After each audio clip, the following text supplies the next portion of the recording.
السلام علیکم جی، آپ دیکھ رہے ہیں حالات اور میں ہوں نوشیروان اور حسب معمول میں موجود ہوں سینئر صحافی سعید چودھری صاحب کے ساتھ۔ سر، رات جنرل عاصم سلیم باجوہ صاحب نے ایک بڑی خوشخبری سنا دی۔ وہ کامران خان صاحب کامران خان صاحب، وہ انہوں نے فرمایا ہے، ویسے یار کامران خان صاحب جو ہے،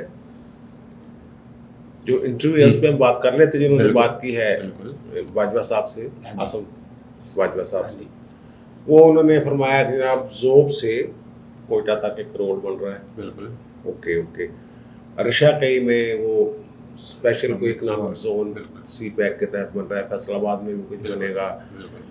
اب سی پیک کے ثمرات جو ہے وہ سمیٹنے کا موقع آ گیا ہے، اور وہ بات کر رہے ہیں چیئرمین سی پیک اتھارٹی کے طور پر۔ ٹھیک ہے، جو آپ کے کامران خان صاحب ہیں نا جی، ان کی بڑی عزت تھی، بڑی سے تھی ایک عوام میں، جو بات کرتے تھے نا، وہ جب یہ 2008 سے 2013 تک عجب کرپشن کی پتہ نہیں غضب کہانی اس ٹائپ، تو وہ رات کو اس کا پروگرام دیکھ کے، جب بندہ دیکھ کے باہر نکلتا ہے سڑک پہ، تو سوچتا تھا باہر نہ حکومت تک الٹا پہ آنا ہے، ٹھیک ہے، کرپشن بڑی ہو گئی تھی، پتہ نہیں باہر میں نکلنا تھا، میں نے کی ہو جانا۔ ہاں جی، اب جب ان کا پروگرام دیکھتے ہیں تو ایسے لگتا ہے کہ ہم باہر نکلیں گے تو ہمارے گھر کے باہر نے شہد کی نہر خود ہی بڑی ہوگی، اور دوسری طرف دودھ کی نہر ہوگی، ٹھیک ہے، اس میں سے ہم اپنا ایک ایک پیالہ بھریں گے،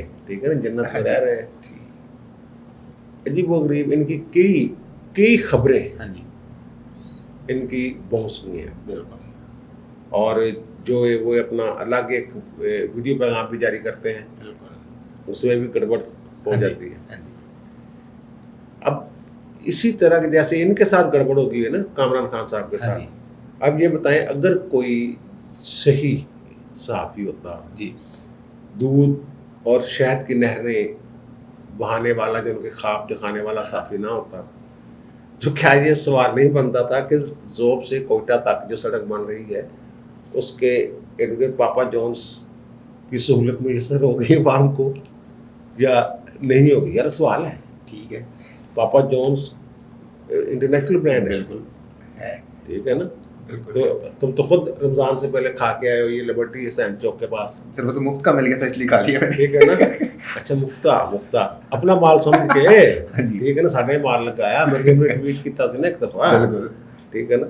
اچھا وہ بھائی میرے، وہ اب مجھے سمجھ نہیں آ رہی کہ یہ سی پیک اتھارٹی ہے کہاں ایگزیکٹلی، اس کے پیچھے، اتھارٹی کے پیچھے اب کوئی قانونی کور نہیں ہے، اس کو کوئی قانون ہی موجود نہیں ہے اس ملک میں جو یہ بتا رہا ہو کہ یہ سی پیک اتھارٹی ہے۔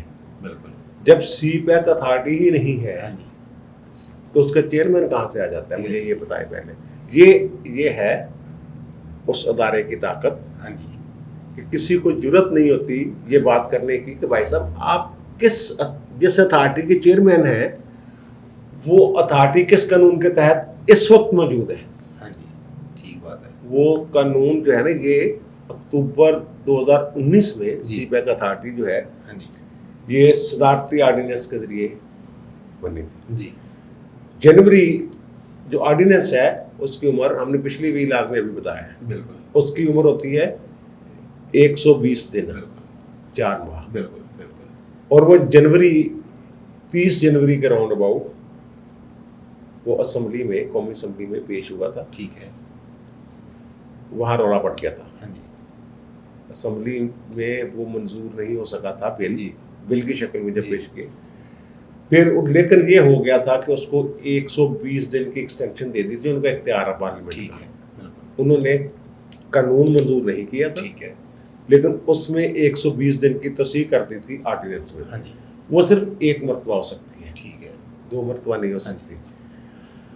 وہ 8 ماہ ان کے یا 240 دن جو ہے وہ 29 مئی 2020 کو پورے ہو گئے، ٹھیک ہے، یعنی 29 مئی 2020 کے بعد وہ اتھارٹی جس قانون کے تحت بنی تھی، سی پیک اتھارٹی آرڈیننس، وہ لیپس کر گیا تھا، ٹھیک ہے، وہ ختم ہو گیا تھا۔ اب کوئی ایسا قانون موجود نہیں ہے اور یہ ملاقاتیں بھی کریں. اگر یہ فرض کریں کسی کے ساتھ کوئی سگنیچر کر دیتے ہیں کہیں جی کوئی معاہدہ, وہ کہہ رہے ہیں نا کہ اور لوگ بھی آ رہے ہیں, چائنا کے ساتھ بھی ظاہر ہے سفیر ملتا ہے, باتیں ہوتی ہیں یہ وہ, تو کوئی نہ کوئی سوال تو ایسا ہوتا ہے. ہو سکتا ہے کل کراچی چیمبر میں بھی تقریب سے خطاب کیا, پرسوں پنجاب میں بھی سوال وہ کر سکتے ہیں. کر سکتے ہیں. آپ کو یاد ہوگا کہ جب پچھلے دنوں ایک اعلیٰ سطحی وفد جی چائنا میں جی تو سی پیک میں بات کرنے گیا تھا, لیکن اس میں آصف باجوہ صاحب نہیں تھے. یہ ذرا ذہن تھوڑا سا لڑائے. ٹھیک ہے نا. ان دنوں سر وہ 2 ذمہ داریاں ادا کر رہے تھے نا, ان دنوں وہ معاون خصوصی برائے اطلاعات بھی تھے. ہاں ٹھیک ہے نا, نہیں جو بھی تھا. اچھا ٹھیک ہے. اس کا مطلب یہ تھا کہ وہاں کوئی نہ کوئی ایسا سوال موجود تھا کہ بھائی ٹھیک ہے نا. اب وہ قانونی موجود نہیں ہے. اگر کوئی بندہ ہے فرض کر لیں جی نچلی سطح پہ بات کر, ٹھیک ہے, شادمان تھانہ, ٹھیک ہے, تھانہ شادمان کر لیں, جی اس کا SHO لگا ہوا ہے. وہ تھانہ جو ہے وہ 29 مئی 2020 کو ختم ہو گیا. ٹھیک ہے. اب ایک بندہ یہ اگر تعارف کرواتا ہے کہ میں SHO شادمان ہوں, تو کیا وہ عہدہ یا اس عہدے کا اپنے آپ کو براجمان ظاہر کرنا جی عام بندہ ہو چکی, وہ تو اس کو پکڑ کے جیل میں ڈال دے. اور تم کتوں کا تھانہ دار آ گیا, SHO آ گیا, وہ تو تھانہ ہی کوئی نہیں شادمان تھے. وہ کہ جی وہ 29 مئی 2020 تک سکھا جناب تھے, ان کے ادوں ہوئے گا پھر تو SHO ہوں, تو SHO کتوں آ گیا. بالکل. یا ابھی جسٹس منظور ملک صاحب 30 اپریل کو ریٹائر ہوئے, وہ کسی جگہ جا کے نام ہے جج سپریم کورٹ, وہ کہیں گے یار جج تو تھے لیکن اب تو آپ قانون کے تحت وہ ریٹائر ہو چکے ہیں. اتھارٹی جس کے یہ چیئرمین ہیں وہ اتھارٹی کہاں ہے؟ یہ مجھے دکھا دے باجوہ صاحب, کامران خان صاحب, فواد چودھری صاحب, کوئی بھی مجھے دکھا دے کہ وہ جو قانون ختم ہو چکا ہے, تحلیل شدہ قانون ہے, اس کے تحت کوئی بندہ کیسے کام کر سکتا ہے. ٹھیک ہے. یہ انہوں نے کوئی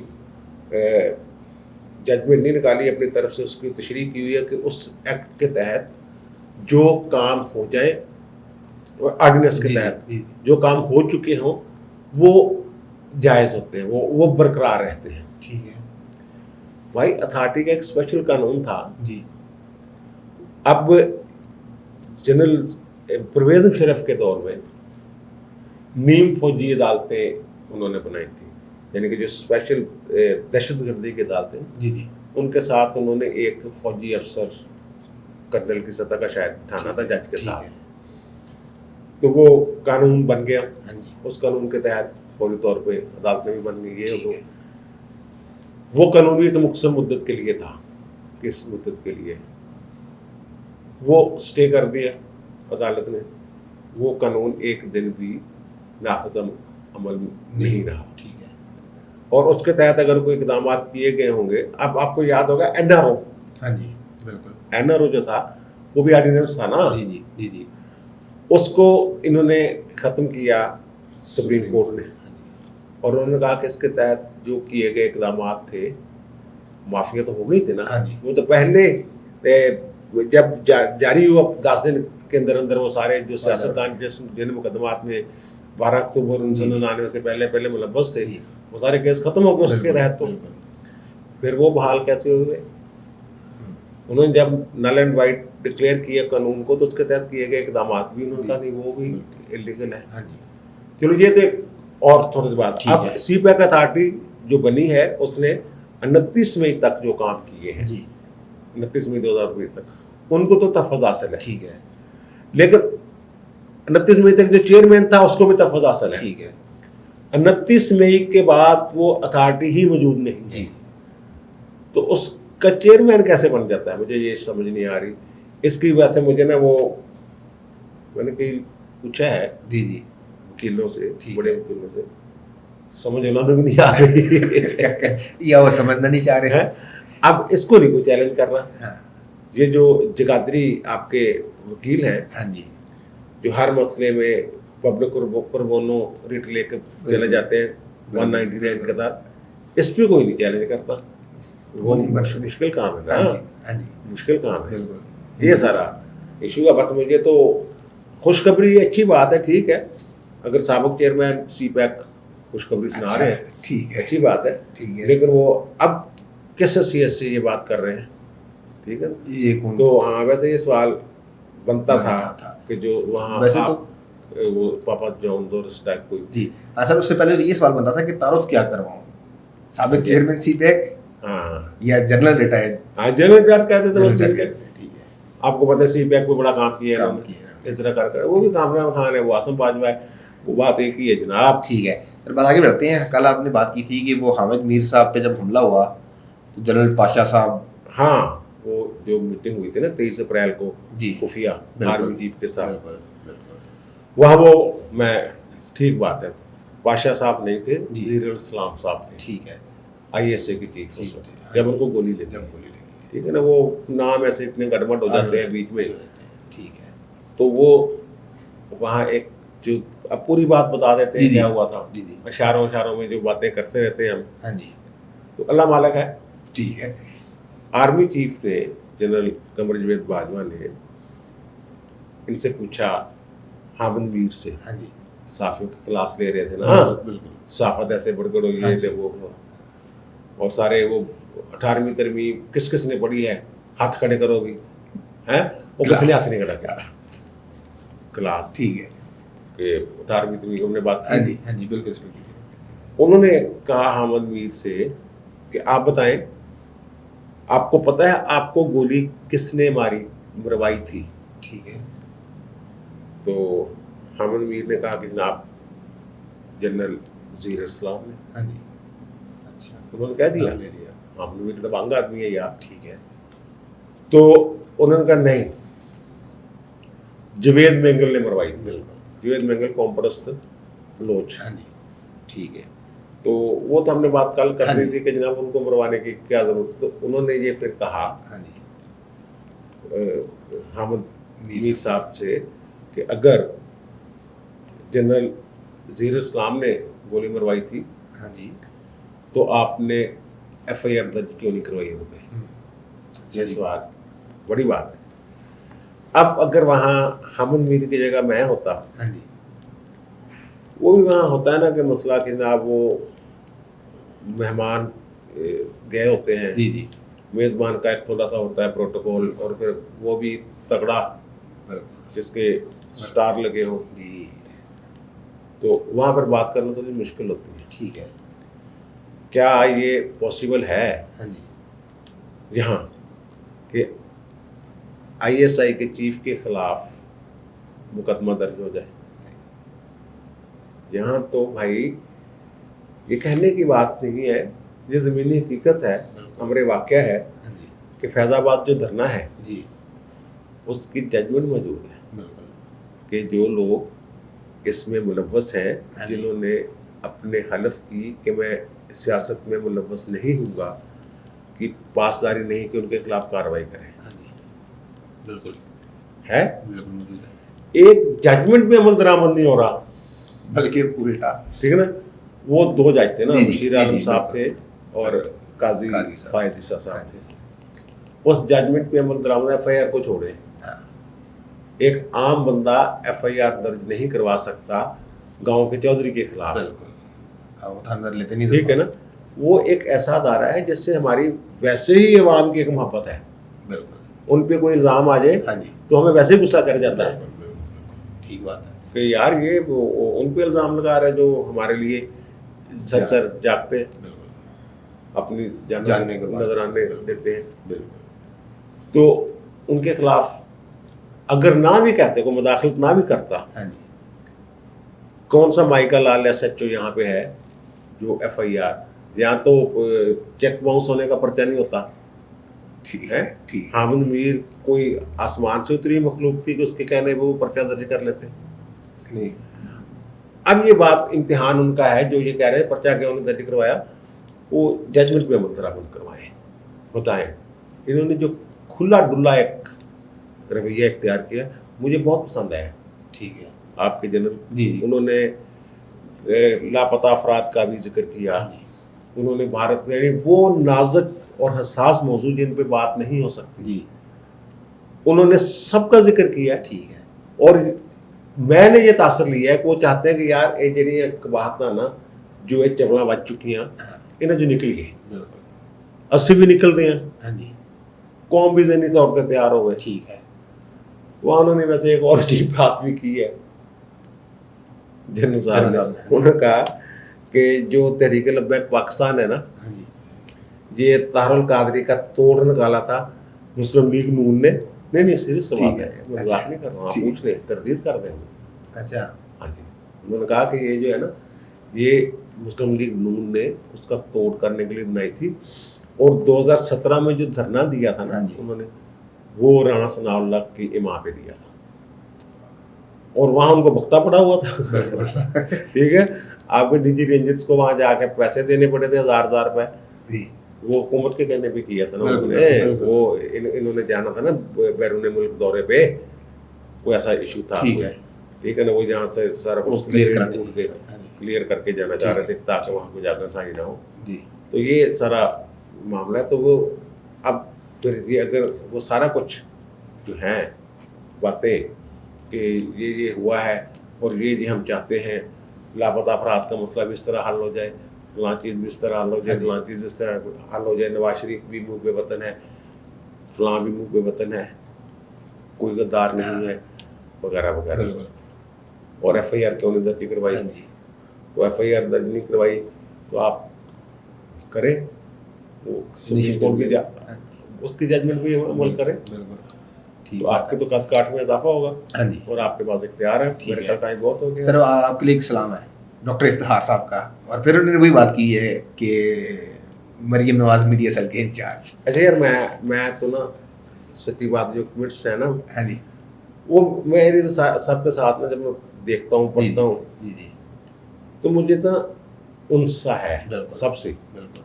ہماری ایک بیٹی ہوتی تھی عائشہ جہاں سے، بالکل وہ ہمارے 3-4 دفعہ کمنٹ کیا کرتے تھی نمبر 1 عمران کا اس ٹائپ کو، تعریف میں وہ بڑا سوبر لگتا تھا. یہ وہ ہمیں گالی نہیں دیتی تھی، اپنے لیڈر کو کہتے تھے کہ وہ ڈاکٹر صاحب بھی ٹھیک ہے، ڈاکٹر صاحب بھی وہ ہم پہ الزام مجھے دیتے ہیں کہ یہ شاید ڈنڈی مارتے ہیں وہ مریم نواز کے کہنے پہ. یہ وہ پچھلی ویڈیو میں ہم نے کہا کہ مریم نے غیر مدبرانہ ایک اقدام کیا ہے. اگر ہم ان کے میڈیا سیل کے ہوں تو پھر یہ نہ کریں. اب ہمارے وہ دوست ہیں رضوان نذیر صاحب، ان کا کمنٹ جب تک نہ آیا تو مجھے تسلی نہیں ہوتی ہے کسی نے دیکھا بھی کہ نہیں. انہوں نے ہمیں وہ تحائف بھیجنے کا بھی کوئی ایڈریس مانگا تھا، تو میں بہت مہربانی تھینک یو، وہ سر ہو گیا، آ گیا جناب آپ کی طرف سے. بالکل آ گیا. اور ہمارے نا ایک ثنا نام کے ہیں، ان کا نا ایک دن کمنٹ آیا جس میں یہ کہا تھا لیٹ ہم نے ویڈیو ڈالی تھی، تو اس میں نا انہوں نے کہا کہ اگر آپ میرے سامنے ہوتے تو میری آپ کے ساتھ لڑائی ہو جاتی تھی. اچھا یہ انہوں نے کمنٹ کیا. اب میں نا میرے دل کو ایسے محسوس ہوا، اب پتہ نہیں وہ مجھ سے چھوٹی ہیں بڑی ہیں یا بہت بیٹیوں کی طرح بہت چھوٹی ہیں، مجھے ایسا لگا مجھے اپنے بڑی بہن کی طرح کا ایک آیا. مجھے ایسے لگا کہ جیسے یہ میری بڑی بہن کہہ رہی ہے، وہ بھی ایسے ہی میرے ساتھ کرتی ہے. تو مجھے لگا کہ وہ کہہ رہی ہے کہ میرے سامنے میں تیرے 10 کان کے اس طرح کی کوئی وہ بات. وہ میں نا ڈرتے اس کا نہیں کیا، ذکر نہیں کیا.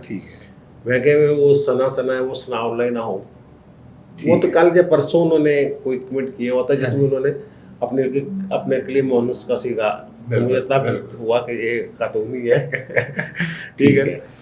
تو یہ ہم فیملی کی طرح بالکل سر ہاں بس گالی شالی نہ دیا کرے ڈاکٹر صاحب تو نہیں کہہ دیتے گالی دینے والے، باقی وہ بہت کم ہے، ایک آدھ ہوتی ہے تو بس گالی شالی نہیں دے. باقی تو ہر بندہ یار اپنا وہ بتائیں کہ جناب آپ نے یہ غلط کہا ہے، ٹھیک ہے. بلکہ آپ نے ایک دن ذکر کیا تھا کہ ہمارے ویورز کے اکثر کمنٹس میں بڑی اچھی باتیں ہوتی ہیں، آپ نے مشورہ دیا تھا کہ کمنٹس ضرور پڑھا کریں. ٹھیک ہے سر، ٹھیک ہے جی، اجازت ہے سر. میں نے کہا تھا اجازت لینی 20 کے قریب جا کے اوکے جی، آپ نے سن لی تمام معاملات پہ چودھری صاحب کی رائے. آپ کی کیا رائے ہے کمنٹس میں ضرور بتائیے گا. آپ سے ملاقات ہوگی اگلی ویڈیو میں، تب تک کے لیے اللہ حافظ.